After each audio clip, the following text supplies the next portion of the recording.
Inside Harvard Law's most elite auditorium, Supreme Court Justice Elena Kagan thought she was about to challenge a junior congresswoman. But in less than 3 minutes, Jasmine Crockett flipped the room, cornered the court with its own history, triggered a dead-silent standoff, and forced one of the most powerful judges in America to publicly reconsider her position. The moment the doors closed inside Harvard Law School's historic auditorium, the atmosphere changed. This wasn't just another guest lecture. This was the school's annual high-profile constitutional forum, a flagship event where legal elites gather to debate the limits of power between Congress and the Supreme Court. Most people came for one reason: Justice Elena Kagan. A sitting Supreme Court justice at Harvard is not normal. When someone like her speaks, the room doesn't interrupt. It listens. So when Representative Jasmine Crockett walked onto the stage, the reaction was polite but restrained. She was new to Congress. When Justice Kagan stepped forward to speak, the energy shifted instantly. The murmurs stopped. Phones went down. Even seasoned professors straightened up in their chairs. Kagan began with prepared remarks, measured and polished. The kind of speech you expect from someone who has done this hundreds of times. Calm tone. Controlled pace. The audience settled in, ready for a thoughtful lecture on congressional power and judicial responsibility. Then something changed. Kagan slowed down. Her eyes dropped to her notes. Then she looked up. Not at the crowd, not at the moderator, but directly at Jasmine Crockett. Justice Kagan's voice stayed calm, but her words landed like a blade. She leaned slightly forward, eyes locked on Jasmine Crockett, and said, "Representative Crockett, you've publicly criticized the court's recent Commerce Clause rulings. But let's be honest here. Isn't the real problem Congress itself?" The room tightened instantly. She continued without waiting for a response. For years, lawmakers have passed vague, loosely written statutes, handing enormous policy power to agencies, and then acting surprised when courts are forced to step in. That isn't judicial overreach. That's legislative failure. The implication was sharp and unmistakable. This wasn't just disagreement. It was an accusation. Kagan was putting the blame squarely on Crockett's institution and, by extension, on Crockett herself. Then she pressed harder. "You describe these rulings as politically motivated," Kagan added, her tone still controlled but noticeably firmer. "But how can the court be expected to protect constitutional boundaries when Congress refuses to draw them clearly in the first place?" A few people in the front rows shifted uncomfortably. Some nodded. Others froze. The subtext was brutal. A first-term congresswoman lecturing the Supreme Court about constitutional interpretation sounded, in this framing, naive at best and reckless at worst. It was a quiet power move, using institutional authority to shrink Crockett's position without raising her voice. Heads slowly turned toward Crockett. The moderator hesitated, gripping the microphone but saying nothing. He glanced at Kagan, then at Crockett, unsure whether to intervene or let it unfold. That hesitation lasted only a second, but it felt much longer. Kagan wasn't done. She added one final line, sharper than the rest. "Before criticizing the court for limiting federal power," she said, "perhaps Congress should take responsibility for writing laws that actually respect constitutional structure." The sentence hung in the air like a challenge. It was direct, public, and impossible to ignore. All eyes locked onto Jasmine Crockett. She hadn't moved yet. No notes flipped. No immediate reaction. Just stillness. Jasmine Crockett didn't rush to speak. She took a slow breath, adjusted the papers in front of her, and looked up at Justice Kagan without any sign of panic or defensiveness. Then she said something no one in that room expected. "You're right," Crockett began calmly. The words landed like a shock wave. A few people blinked in disbelief. She didn't hedge. She didn't soften it. "Congress has absolutely failed at times when it comes to writing clear, precise legislation. We've passed laws that were too broad, too vague, and too easy to misinterpret." Instead of arguing, she owned the criticism. And in doing so, She disarmed the attack. The room shifted immediately. This wasn't the reaction anyone had prepared for. Most politicians, especially junior ones, would have pushed back, blamed the courts, or dodged the point. Crockett did the opposite. "I've said this publicly before," she continued, steady and direct. "We cannot keep outsourcing our responsibility to agencies and then pretending we had no role in the mess that follows." Her voice wasn't loud, but it carried. People in the audience leaned forward. Some nodded. Others stopped typing and just listened. Then she raised the stakes. "That's exactly why I've pushed for tighter statutory language and clearer congressional standards," Crockett added. "Not because it's politically convenient, but because institutions don't work when everyone avoids accountability." In one move, she reframed herself. No longer the defensive politician under pressure. Now she sounded like someone speaking from principle, not party. Crockett didn't let the moment cool down. She leaned forward slightly, her voice still controlled, but now sharper, more deliberate. "With respect, Justice Kagan," she said, "this isn't just about Congress writing sloppy laws. That's the easy part of the story." A ripple moved through the audience. "The harder question," Crockett continued, "is why constitutional standards seem to change depending on which branch of government benefits from the outcome." Her words cut deeper than any personal attack. She wasn't raising her voice, but she was raising the stakes. Because when history is used to restrict Congress, it's treated like a sacred rulebook. But when the court stretches its own authority, suddenly those same historical limits disappear. She paused, letting the tension rise. "That doesn't look like neutral interpretation," Crockett said bluntly.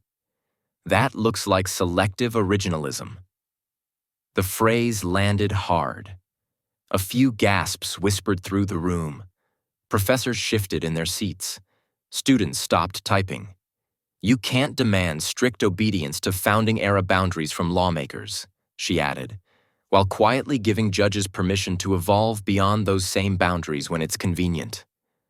It was a direct accusation, wrapped in constitutional language, but everyone understood the message.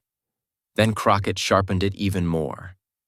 "If the court truly believes history should control modern power," she said, locking eyes with Kagan, "then it can't apply that rule only when it weakens Congress.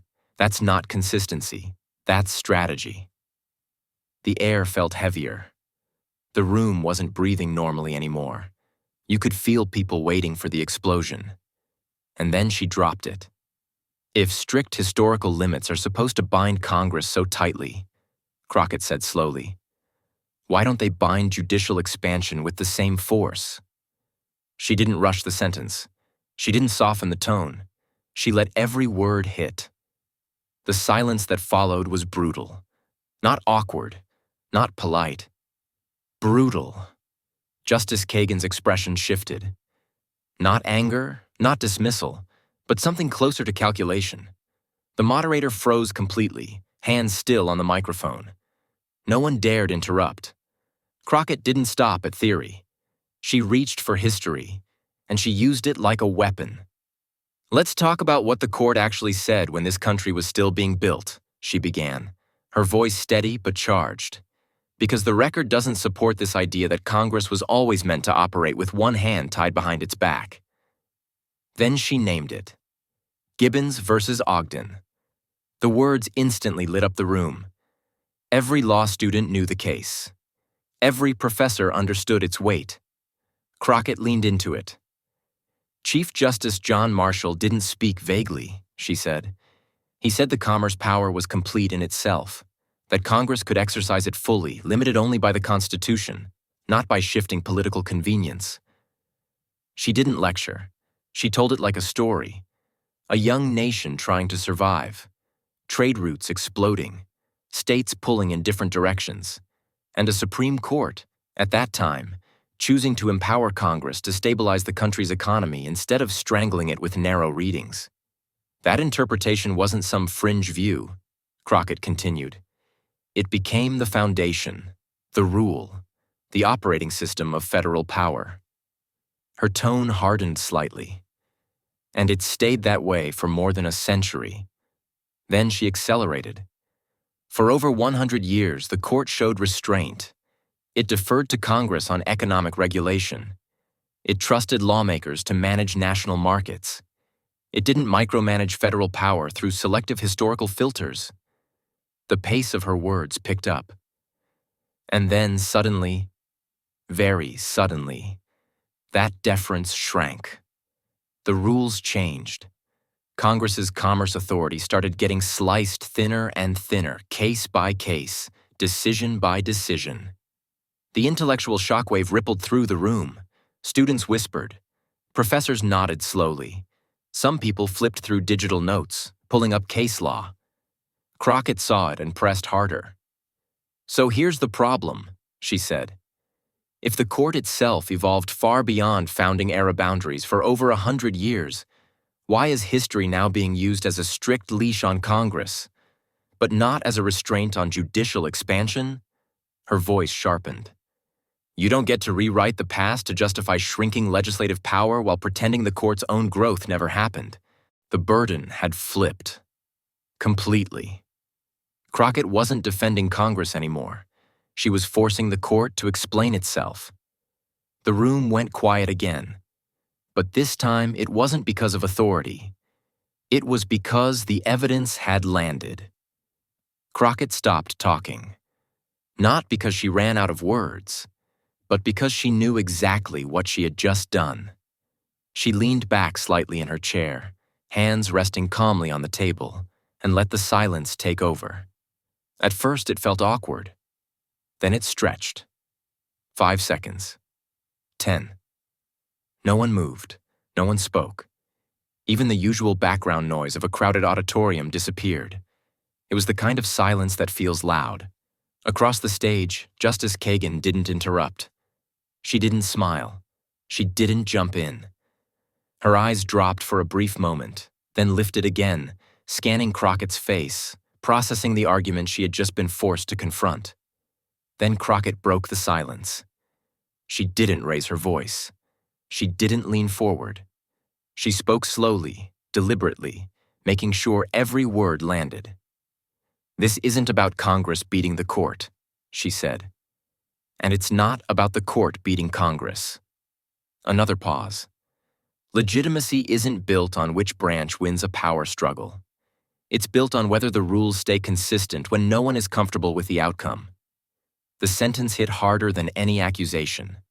It reframed the entire confrontation in one clean strike. No one clapped. No one cleared their throat. No one even shifted in their seat. The Harvard Hall was completely frozen, not because they were told to be quiet, but because no one wanted to break the moment. Justice Kagan didn't rush to speak. She adjusted the microphone slightly, took a measured breath, and looked directly at Crockett. Not with authority this time, but with focus. Representative Crockett, she began, her tone noticeably different. You've raised an important concern. The shift was subtle but powerful. Gone was the sharp edge from earlier. Now there was recognition. Methodological consistency matters, Kagan continued. Courts should take seriously the question of how historical standards are applied and whether those standards are used evenly. It wasn't a surrender, but it was a concession. And everyone in the room understood how rare that was. At the same time, Kagan held her ground. I still believe Congress bears significant responsibility for the current institutional imbalance, she added firmly. Poorly drafted statutes do force courts into difficult positions. But now the framing was different. It wasn't blame anymore. It was balance. The stronger path forward, Kagan said, is not one-sided correction. It's better legislation and more disciplined judicial reasoning working together. The words carried weight because they acknowledged both sides without retreating into defensiveness. Then something small happened that said more than any speech. Kagan gave a slight nod toward Crockett. Not dramatic, not performative, just a quiet sign of respect. Crockett noticed immediately and returned the nod. Subtle, controlled, mutual. The audience caught it too. The moment the panel ended, the room didn't relax. It exploded quietly into motion. Phones were already buzzing before people even stood up.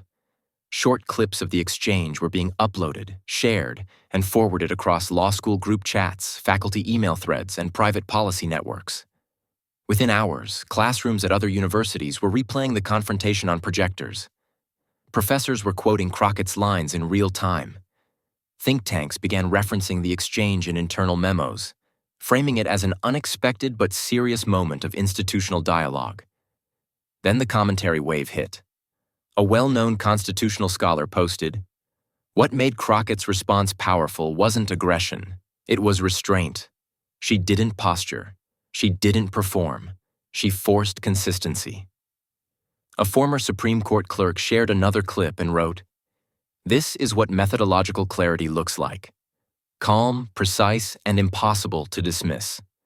Students flooded social platforms with reactions. "This wasn't politics," one wrote. "This was real constitutional debate." Another added, "I've never seen a junior lawmaker hold that room the way she did." As the crowd finally stood and began filing out, the Harvard Hall slowly emptied.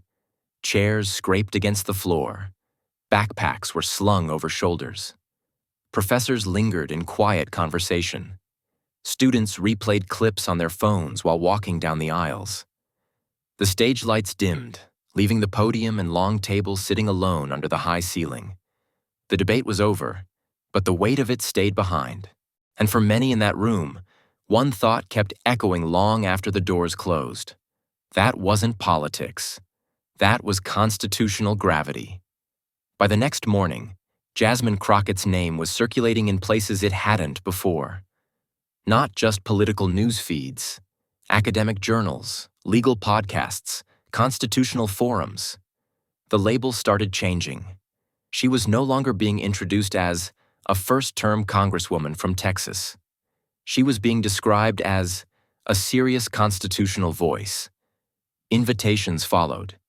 Panel requests, interview requests, classroom appearances.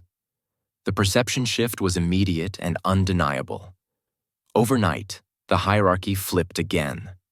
The woman many in that room had quietly underestimated walked out of Harvard not as a guest speaker, but as someone the legal world suddenly had to take seriously. What made this moment powerful wasn't that anyone won. There was no shouting, no walk-off, no viral humiliation clip. No one stormed out of the room, and that's exactly why it mattered. In an era where public debates are usually reduced to sound bites and ego battles, what happened at Harvard was something different. It was discipline. It was restraint. It was two institutions colliding without turning the exchange into a spectacle. The real victory wasn't political. It was intellectual. Crockett didn't overpower Justice Kagan, and Kagan didn't silence Crockett. Instead, the standard shifted. The conversation moved away from who holds more authority and toward how authority should be exercised. Mutual accountability replaced finger-pointing. Consistency replaced convenience. The message was simple but uncomfortable. Constitutional legitimacy doesn't survive on selective rules. It survives when every branch agrees to be bound by the same principles, even when it costs them power. That's how trust is built, and that's how it's restored. If this moment made you see constitutional power in a different way, make sure to hit the like button, subscribe to the channel, and turn on notifications so you never miss the real stories behind America's biggest political and legal confrontations. We break down the moments that change the conversation, not the ones that just make noise. Thanks for watching, and we'll see you in the next story.